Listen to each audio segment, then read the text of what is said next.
know, very much whenever I go on Facebook, still got the eye like looking to see what is going on because I think this year has definitely like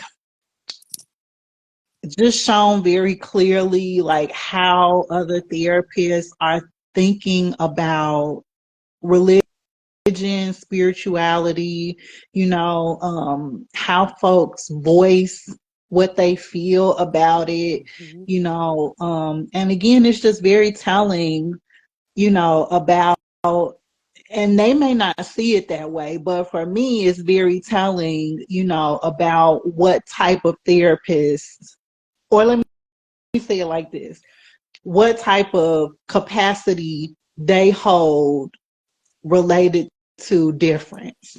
I'll say it like that. Yes. That's a really good point, though, right?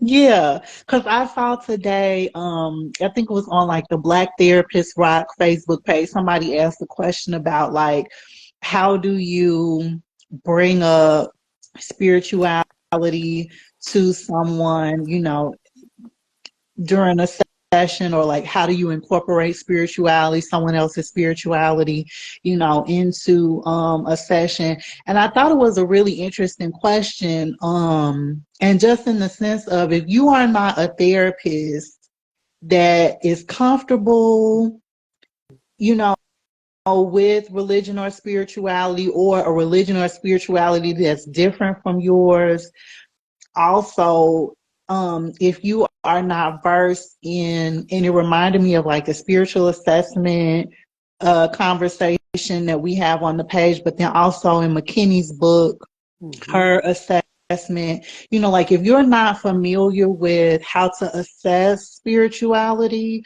what does that mean? And we see that more and more Black BIPOC folks are Hmm. moving away from organized mainstream kind of religion and moving more towards culturally specific and supportive spiritual practices.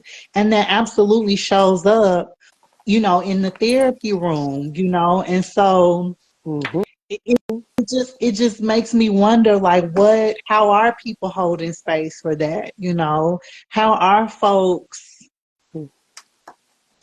um educating themselves on how to be open to other folks' spiritual practices. And I'm specifically talking about, I would say, and this is solely based on Facebook group experiences. I would solely base this on, not even if it's a different religion. Like, I feel like folks have a capacity to navigate a different religion, but I feel like if you're a Christian therapist, how do you hold space for somebody who, is practicing like Santeria, or, you know, thinking about that, or it just more spiritual in their practices, it